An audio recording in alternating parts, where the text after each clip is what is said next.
네, 오늘 그할 리뷰는 816회고요. 두 개의 몽타주의 숨은 범인이라는 제목으로 방송이 됐어요. 12년 전 방송이에요. 자, 이거 무슨 사건인지 제가 잘 몰라요. 그할 리뷰 하면서 이제 방송 한번 보긴 하는데 알던 사건이 아니더라고. 네, 저번 주에 제가 그할 리뷰 하면서 그 제주 오픈카 혹시 재밌게 보셨나요? 그때 좀 많이 준비해가지고 막 짚어가면서 얘기하면서 분석도 나름 하고 그랬는데, 제가 뭐 사실 이 분야에 뭐 어떤 뭐 학력이 많고 뭐 논문을 쓰고 뭐 유학을 갔다 오고 관련 직종에 있던 사람도 아니기 때문에 일반인이에요. 여러분이랑 똑같은 사람이야. 여러분이 학교 가고 출근한 시간에 저는 이거를 준비해서 인터넷 검색하고 이러면서 저희가 만들어가지고 그냥 보여주면서 읽는 거지, 여러분보다 뭐 뛰어난 뭐가 있는 게 아니에요. 똑같은 사람이어서 나도 잘 모르는 내용도 많고 뭐 그렇다고 범죄 사건에 대해 뭐 지식이 뭐 많고 뭐 그런 사람도 아닙니다. 그래서 이번 편은 건조하게 읽어보고 그냥 생각 말하고 이런 식으로만 진행을 한번 해볼게요. 자, 보겠습니다. 2011년 4월 철거촌 풀숲에서 백골 시신이 발견됐어요. 뼈가 발견된 거죠. 뼈가 아예. 이게 그 사진입니다. 일부만 발견된 거네요. 뭐 전체가 다 나온 건 아니고. 사람의 형체도 알아볼 수 없을 만큼 뼈 조각이 흩어져 있었대. 누군가에게 살해된 것으로 추정됐습니다. 처음 백골을 발견한 사람이 양봉업자인 김동용 씨라고 이분이네요. 이 봄에 우리가 양봉하려고 여기에 벌 놓으려고요. 이 벌, 이 아카시아가 이게 많아. 그래서 우리가 이제 아카시아 벌구이 해가지고 얼마나 맛있다고, 달고 아주 그냥 건강에도 좋아. 한번 이 기자 한번 잡숴봐. 예? 아, 이게 아닌가? 이게 아카시아 나무거든요. 이 풀을 치다 보니까 아유, 이 옆에서 이 유골이 나온 거야. 유골이. 내가 깜짝 놀랐어. 백골 주변에서 함께 발견된 건 여성의 것으로 보이는 옷가지들이었어요. 여자분이었네. 여자분. 옷이랑 지갑도 있었고요. 근데 지갑이 비어 있습니다. 실종자 명단을 보니까 8개월 전 울산에서 실종된 50대 여성이 있었어요. 전휘복 씨라고. 이분과 차림새가 비슷했대. 지난해 여름 흔적도 없이 사라졌던 그녀가 결국 이런 모습으로 돌아온 것이냐. DNA 검사 해봤죠. 근데 전휘복 씨가 맞았던 거야. 자, 그 당시 실종 전단지였나봐요. 이분이시네. 키가 153에 날씬한 체격, 갸름한 얼굴, 커트머리, 흰색 메탈에 검정 물방울 무늬 나시 티셔츠. 이거 말하는 건가 봐, 이거. 울산 남구 달동의 번화가. 2010년 8월 2일 사건이 시작됩니다. 달동의 한 식당에서 전희복 씨가 일을 하고 있었어요. 야간 근무 담당이었는데 8월 2일 그날은 월요일이라 손님이 별로 없었어요. 그래서 평소보다 이른 새벽 4시쯤 전 씨가 동료 부부와 같이 퇴근을 합니다. 그녀는 택시를 잡으러 갔고 그게 마지막 모습이에요. 그리고 그날 엄마에게 무슨 일이 생겼다고 인지한 건 막내딸이었다는데, 그 막내딸 이야기를 들어봐야겠죠. 양윤지 씨입니다. 8월 2일 오후에요. 전화하니까 전화가 안 되는 거예요. 고객님이 전화를 받을 수 없는 지역이라고 나오는 거예요. 가족들은 급히 엄마가 일하던 식당을 찾아갔지만 동료들이 아는 건 지난 새벽 퇴근을 했다는 이야기밖에 할 수가 없는 거죠. 이분은 아들입니다. 혹시나 엄마가 또 가게에서 잤나 싶어가지고 그런 적이 있었거든요. 그래서 보니까 퇴근했다고 하더라고요. 그래서 한 6시 이후에 그 근처 지구대 가서 연락 안 된다고 실종신고 하러 가니까 성인들은 시간이 안 된다고 하면서 접수를 안 받아주더라고요. 그래서 다시 그 가게로 돌아왔죠. 여기서 말하는 시간들은이 뭐냐면은 경찰에 접수할 정도의 연락이 끊긴 그 시간을 말하는 거예요. 그러니까 어떤 사람이랑 한두 시간 연락 안 됐다고 신고할 수는 없다는 거죠. 어디서부터 수소문을 해야 하나 고심하고 있던 차에 막내딸 휴대폰으로 문자가 와요. 엄마가 딸 명의의 신용카드를 사용하고 있었는데 방금 현금 서비스를 받았다는 겁니다. 이 알람 문자는 4분간 연달아 4번이 왔어요. 그게 이겁니다. 2분, 1분, 1분 간격이었네요. 30, 30, 30, 10. 100만원 찾았네. 이 100만원은 당일 한도 아니었을까요? 100만원까지 현금 서비스를 받을 수 있는 신용카드. 그리고 한 번에 인출 가능한 금액이 30이었다. 그래서 범인이 최대한 많이 뽑으려고 했던 것 같아. 4번에 걸쳐서 100만 원이요? 네, 30, 30, 30, 10. 그런데 카드가 사용된 곳이 놀랍게도 바로 근처의 편의점 2곳이에요. 엄마가 일했던 식당에서 불과 300m 떨어진 곳입니다. 가족들은 이 사실을 알고 다시 경찰을 찾아갔어요. 그리고 재빨리 편의점으로도 뛰어가 봤습니다. 하지만 현금을 인출한 사람은 편의점을 떠난 뒤였고요. 확인된 현금 인출자는 파란 옷을 입은 젊은 남자였대요. 편의점 녹화 영상을 함께 확인했던 근처의 상인 허정환 씨는 일대를 돌며 용의자를 찾는데 힘을 보탰고 결국 잡습니다. 청년이 일대에서 일하는 호객꾼이었대요. 근데 이상한 점은 방금 인출했을 돈이 보이지가 않았다는 것이죠. 여기에 그 허정환 씨 이야기를 들어봅니다. 돈 100만 원 인출하면 돈이 이거 한 뭉탱이잖아. 근데 이 애를 보니까 이 돈이 없어. 그래가지고 얘를 태워서 지구대 가니까 자기가 돈을 대신 찾아준 거라고 그러더라고. 자기는 심부름을 한 것일 뿐 카드를 갖고 있는 사람은 따로 있다는 거예요. 여기에 사건을 담당했던 그 당시 형사님은 그 정도면 피해자가 소지하고 있던 카드로 현금을 찾은 사람이 인출한 사람이 확인됐기 때문에 쉽게 해결되지 않겠나 저희가 이렇게 봤는데 그 친구 진술이 누군가가 술에 취해서 자기 마사지업소 앞쪽으로 좀 지나가길래 다가가서 우리 마사지업소 와서 놀다 가면 싼값에 마사지 받을 수 있다 이러니까 그 사람이 나는 돈이 없다 그러면서 돈을 찾아주면 너희 업소에 가서 내가 마사지를 하겠다 이렇게 말을 했다고 진술했습니다. 호객꾼도 처음 보는 남자라는 거예요. 자, 그 사람 전화 통화를 해봅니다. 그 사람이 택시 타고 내려서요. 저는 그 사람한테 가서 혹시 찾으시는 데 없냐고 그러니까 지가 노래방 간대요. 그래가지고 지금 지갑에 현금이 없다는 거예요. 그래서 카드에서 현금 찾아주면 내가 바로 올라가겠다. 이래가지고 일단 현금을 60만 원을 찾아달래요. 다시 가서 그 사람한테 비밀번호 물어보니까 안 맞다고 물어보니까 똑바른 비밀번호 가르쳐 주더라고요. 그래서 찾아준 거죠. 술에 취한 남자를 보고 호객 행위를 하기 위해 다가갔다는 청년.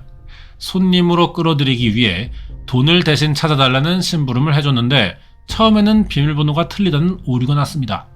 하지만 취객들 사이에선 빈번히 일어나는 일이라 별로 이상하진 않았대요. 그 카드에 이름도 새길 때란 말이에요. 이때 그것까지는 못 봤었나 보네.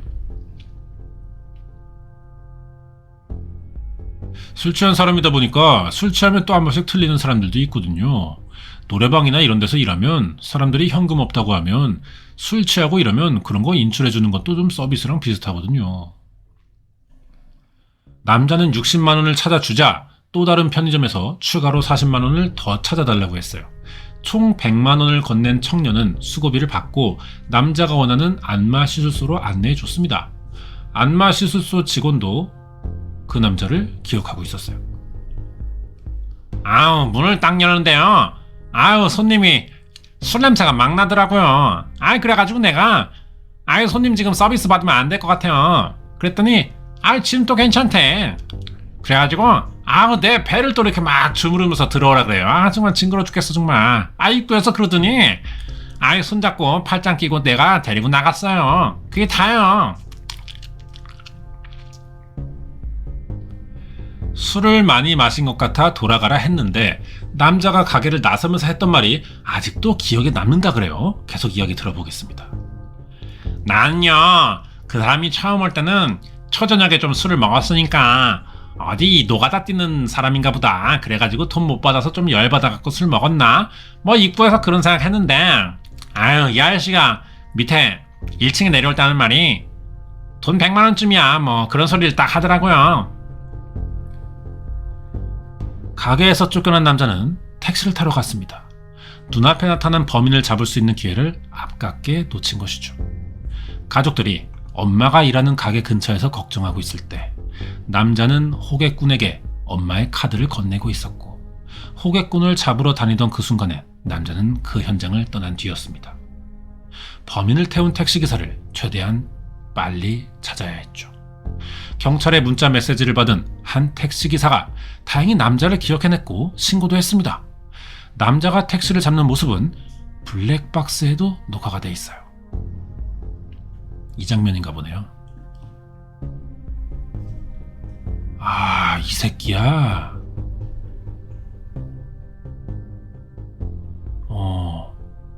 회사원 차림이네요. 그죠? 까만 정장 바지, 흰 셔츠. 일용직 같진 않은데. 예. 한 40대, 50대쯤 될 것 같은데요, 느낌이. 술 취한 듯 비틀거리는 걸음걸이로 다가오는 남자. 택시 안에서 남자는 기사에게 몇 마디를 건넵니다. 예, 자기가 노래방 갔는데 휴가 첫날이라 그래요. 그러면서 돈을 너무 많이 썼다고. 휴가 첫날부터 돈 많이 썼다고 그러더라고요. 남자의 목적지는 울산시 남구 야음동이었습니다. 그런데 한 가지 이상했던 건 기사가 이정표로 삼을 건물을 파출소로 이야기하자 남자는 거스름도 받지 않고 급히 차에서 내렸다는 것인데요. 현장에서도 멀지 않은 곳, 그 후 남자는 어디로 갔을까? 범인 맞네, 이 새끼. 전이복 씨가 세상에 남긴 마지막 기록은 새벽 4시가 넘은 시간, 동료 2명과 퇴근하는 모습이 담긴 CCTV 영상입니다. 이분이네요, 이분. 여기. 예, 민소매 이분. 뭐 개인적으로 어떤 고민, 뭐 어떤 큰일을 당할 것 같은 징후 그런 건 없어 보이는 것 같아. 이건 불시에 만나서 납치 비슷하게 일어나지 않았을까 싶네, 일단은. 전 씨의 마지막 통화 상대는 평소에도 자주 통화했던 친구였는데요. 그 친구랑 통화를 해보겠습니다. 제가 8월 1일인가 없어지기 전날 밤 10시쯤인가 그때 통화했습니다. 8월에 아들이 애 낳으니까 애 낳으면 월급 받아서 얼마 주고 뭐라도 좀 사서 미역국이라도 사서 준비해줘야겠다 그랬는데 월급이 안 나온다고 했어요. 그런 얘기 한 적이 있어요.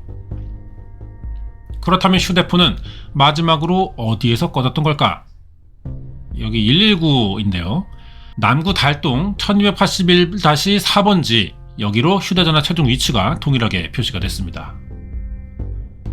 여기가 이제 최종 위치 확인된 기지국이고 백골로 발견된 장소가 여기예요. 최대 전파 범위가 5km. 집은 물론 사체 발견 장소까지도 포함이 됩니다. 실제로 기지국에 떴을 때 인근 1km가 제일 가능성이 있는데요. 부곡동과의 거리가 3km 나오지 않습니까? 피해자 백골 발견된 위치요. 다 포함은 되네요, 전 지역이. 그런 경우에는 휴대전화가 실제로 꺼진 상태에서 이동했을 수가 있거든요, 그쪽으로. 하지만 사체 발견 현장은 물론 그 어디에서도 전 씨의 휴대전화는 발견되지가 않았습니다. 경찰 인터뷰를 계속 해봐요. 여기 앞에 나가면 택시들이 대기를 많이 해요. 또 피해자는 새벽에 교통편이 없으니까 택시 타고 이동하고 평상시에도 그렇게 이동했으니까 그날도 택시 탔을 거라고 추정을 하는 거죠. 버스가 다닐 땐 버스를 타고 퇴근했지만 그날 새벽엔 택시 외엔 방법이 없었습니다. 함께 퇴근했던 동료들은 전 씨가 택시에 탑승하는 모습을 분명히 봤어요. 하지만 CCTV에는 택시 번호판은 물론 차에 타는 전 씨의 모습이 기록되어 있지가 않습니다. 전 씨 실종 직후 경찰 역시 전 씨를 태웠을 택시기사를 찾는데 힘을 쏟았는데 제보자가 끝내 나타나지 않았어요. 울산 지역에서 전이복 씨 실종 사건을 방송으로 여러 차례 보도했고 현수막과 전단지로도 대대적인 홍보를 했습니다. 그런데도 전 씨를 태웠다는 택시기사가 나타나지 않은 건 단순한 무관심이 아니라 다른 가능성을 짚어볼 수 있는 대목이라고도 볼 수가 있는데요. 여기에 오윤성 교수님 의견을 들어보겠습니다. 저번 그알리뷰 편 제주 풍카 때도 그렇고 오윤성 교수님이 냉철하신 분이에요. 얼굴도 냉철한 느낌이 좀 있죠. 그렇기도 하고 제가 좀 이분을 좋아하는 게 제 방송 보던 구독자분이 이분의 교양 과목을 들은 적이 있대. 리포트를 내는데 어떤 범죄 사건을 조사해서 분석을 해오는 거였대, 숙제가. 근데 그거를 이 여자분이었던 걸 알아요, 구독자가. 대학생인데 제 방송을 보고 숙제를 해가지고 자기 A 받았다. 그런 내용을 채팅에서 어떤 분이 해주셨어요, 예전에. 뭐야, 오윤성 교수님은 제가 조사한 영상 내용을 인정해준다는 거 아닙니까? 이런 분이에요. 제가 존경합니다, 오윤성 교수님. 그런 분입니다. 그래서 이분의 어떤 분석 같은 거는 굉장히 뭐랄까 근거에 치중한 말이 기나요? 넘어갈게요. 택시를 타고 갔다고 하는 거는 자기 집 앞까지 가야 하는데 그러니까 택시 운전사에 의해서 납치됐을 가능성이 있다는 거죠. 태웠다는 운전사가 지금 안 나타났잖아요. 그렇죠? 그래서 저는 택시기사를 유력한 용의자로 볼 수 있는 개연성이 굉장히 높다고 봅니다.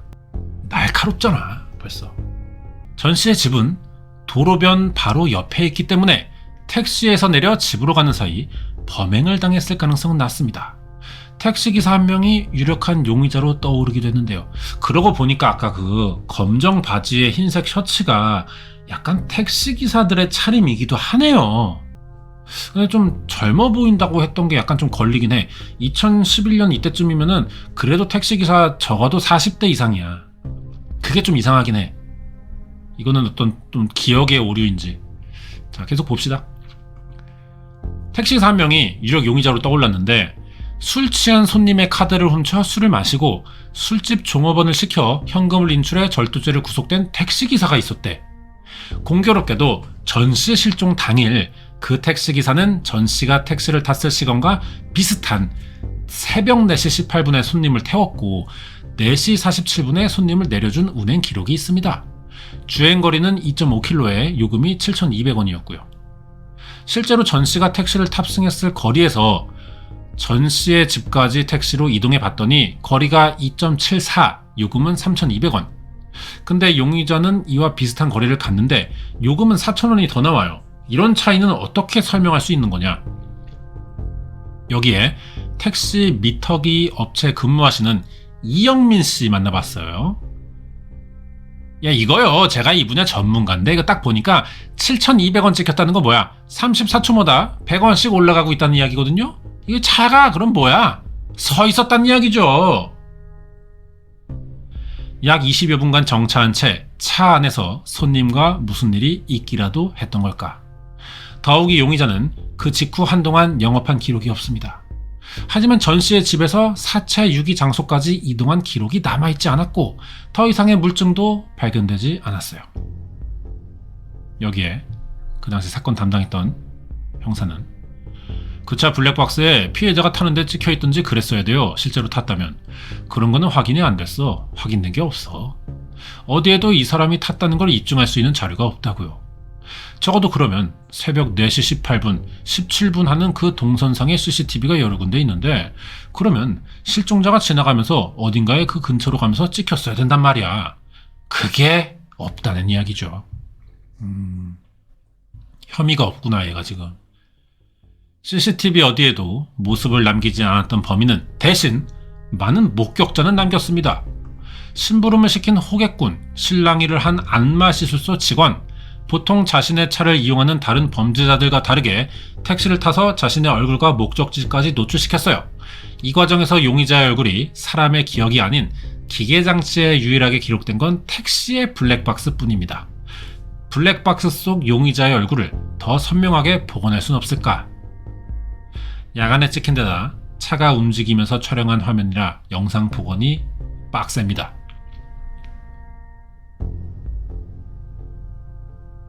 사진학과 교수님인데 이거 윤곽이 나와야 뭔가 살릴 수 있는 건데 지금 이거 같은 경우에 이게 야간이다 보니까요 한 프레임 구성하는데 시간이 좀 오래 걸리는 거죠. 우리가 사진 찍을 때 흔들리는 것처럼 흔들린 상들이 쭉 연결된 동화상이다 보니까 이거 구체적인 윤곽을 살릴 수가 없어요. 이런 경우는요. 블랙박스도 소용이 없네. 그렇다면 이제 기댈 수 있는 건 사람의 기억뿐인데요. 경찰은 호객꾼과 안마시술소 직원 박 씨의 기억을 바탕으로 몽타주를 만들어 봤습니다.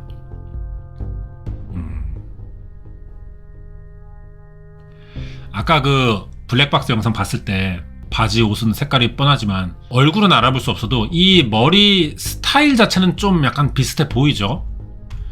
그리고 택시기사를 범인이라고 치면은 택시기사는 이런 머리 많이 합니다. 많이 해요 진짜. 안마실소는 직접 손님으로 받을 수도 있으니까 얼굴 보고 많이 얘기했을 거고 호객꾼 같은 경우는 이제 밖에서 본 거잖아. 어두울 때. 안마실소는 실내에서 본 거예요. 이건 야외. 그러니까 이 인상차기가 좀 머리 스타일을 기억하는 게 좀 다를 수는 있을 것 같은데 근데 눈매 그리고 뭐 이 얼굴이 좀 약간 늘어났을 뿐이지 이게 야외였으니까 빛이 적으니까 눈에 들어오는 게 좀 적었겠죠. 그래서 좀 약간 얼굴이 좀 더 얄쌍하게 나왔던 것 같아요. 그러면은 같은 사람 본 게 맞는 것 같아 이거는. 적어도 눈은 뭐 거의 비슷하니까. 그런데 두 개의 몽타주가 한 사람이라고 하기에는 사실 사뭇 좀 다른 감이 있습니다. 당시 호객군이 직접 안마실소 직원에게 소개해줬기 때문에 두 사람이 같은 용의자를 목격한 건 틀림이 없어요. 아, 그래서 이 제목이 두 개의 몽타주 뭐 이런 거구나. 그렇다면 해당 경찰서에서는 두 개의 다른 몽타주를 어떻게 활용하고 있는 걸까? 본 사람이 한 사람이 있으면 한 사람에게 일관되게 진술할 수 있지만 본 사람이 두 명이기 때문에 그 차이점을 줄이기 위해서 한 거죠. 경찰은 안마시술소 직원의 진술로 만든 몽타주 위주로 수사를 진행하고 있대요. 아무래도 그게 좀 더 대화도 길었고 실랑이도 있었고 하니까 접촉한 시간이 길었다는 거죠. 호객군은 짧게 마주친 거잖아. 그래서 이게 좀 더 신빙성이 있다고 보는 것 같아.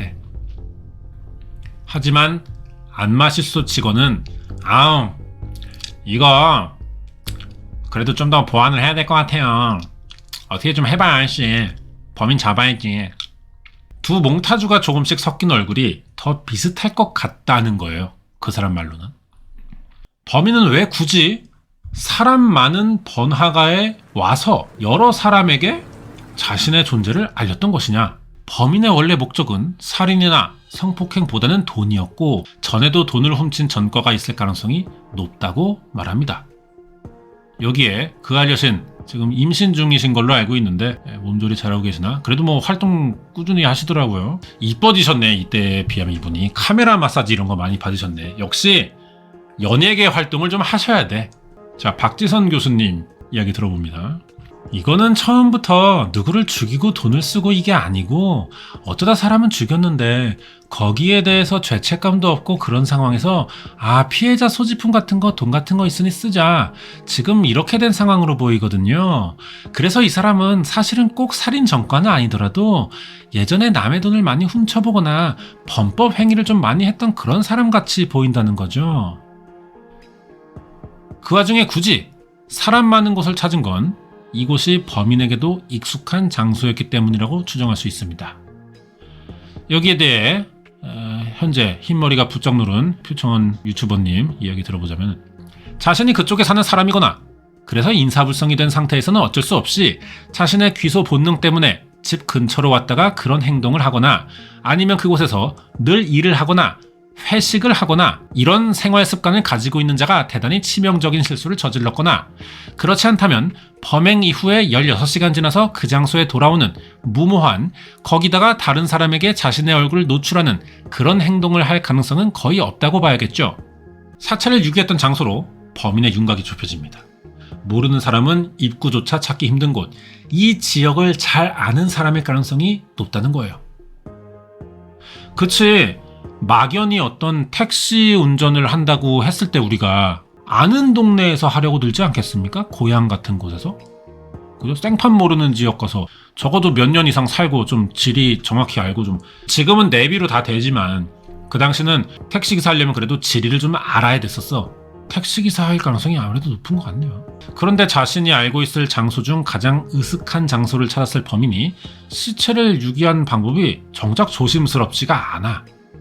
여기에 대해 우리 지선이 누나, 피해자의 소지품을 피해자의 사체로부터 멀리 다른 곳에 버린 것도 아니고 지금 그대로 발견이 되면 이 시체가 발견이 됐을 때 바로 이 사람이 누군지 알 수 있는 그런 상황에서 묻거나 하지 않고 그냥 버리고 갔다고 하는 것은 이 피해자가 발견이 안 돼도 본인과 아무런 상관이 없는 피해자의 가족도 아니고 이거는 그날 처음 만났거나 피해자와 전혀 사실 상관이 없는 사람만이 할 수 있는 행동이라는 거죠.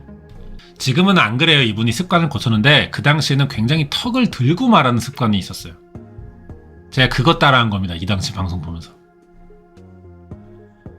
목격자도 있고 범인의 유형을 좁힐 수도 있는데도 왜 아직 범인을 잡지 못하는 걸까?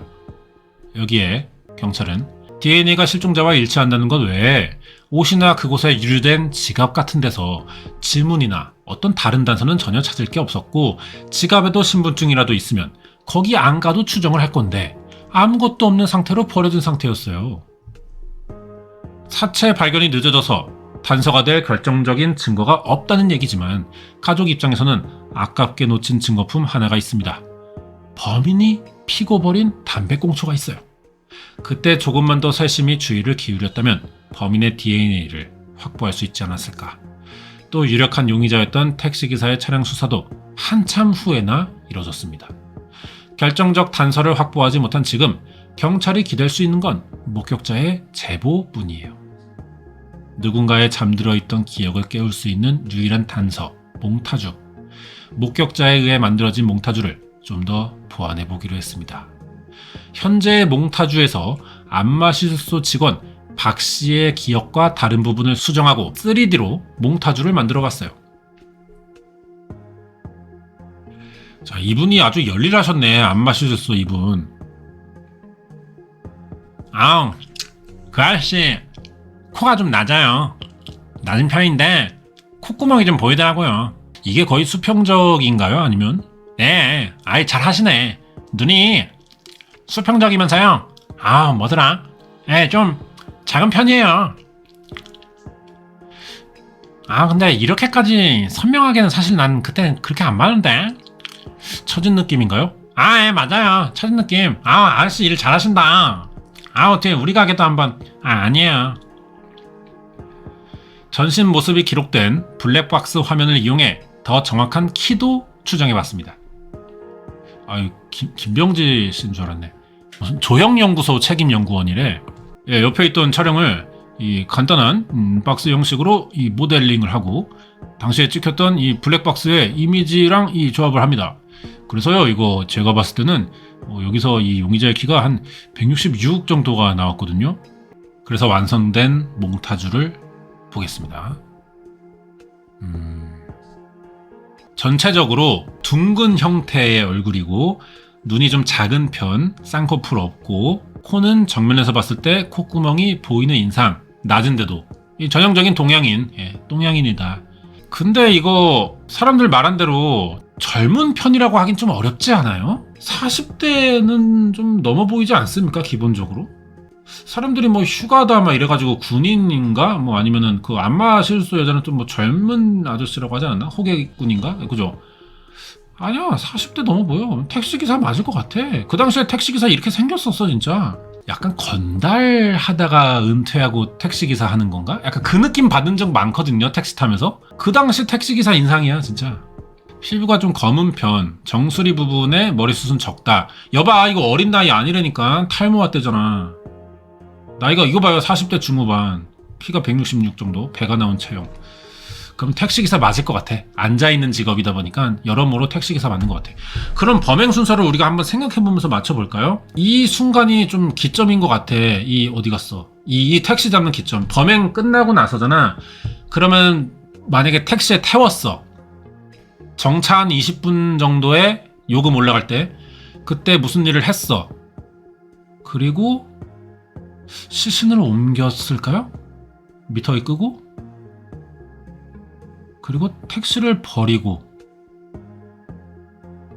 택시를 잡나? 이게 좀 이 부분이 해결이 잘 안 나는 것 같아요. 그래서 시신을 어떻게 옮겼을까? 뭐 이런 추정이 명확하게 그래도 이렇게 밑그림이라도 좀 그리면서 이런 생각이 맞나 수사를 해봐야 될 것 같은데 좀 어려운 것 같아. 퍼즐 짜맞추기가. 뭐 이렇게 예를 들어서 퍼즐이라고 많이 얘기하잖아, 사건을. 퍼즐이 여기 하나 있고 뭐 몇 개는 맞았어. 퍼즐이 몇 개 맞았는데 여기 빵꾸가 났고 여기 또 맞았고 이렇게 빵꾸가 났어. 이런 데가 있어. 그러면은 이 연결될 부위를 추정을 해야 되잖아. 그죠? 추정을 해야 될 거 아니야, 이런 부분들을.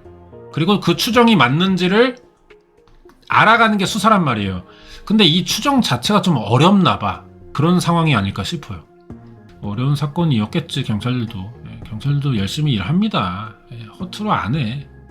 진짜 허투루하는 경우도 있지만 대부분 열심히 하기 때문에 좀 믿고 좀 쉽지 않았나 보다, 여러모로. 그런 사건인 것 같아요. 안마실소 여자분이 이게 말이 안마실소지 솔직히 말해서 이거 윤락업소예요. 이 사람도 사실 이거 잡혀가야 돼요. 잡혀가야 되는데 이건 방송국 제보고 경찰이 뭐 단속을 잘 안 해. 이때도 크리스마스 때나 한번 가고 뭐 단속하면서 뭐 이렇게 한번 둘러보고 막 뭐 그 정도지. 성매매야, 성매매.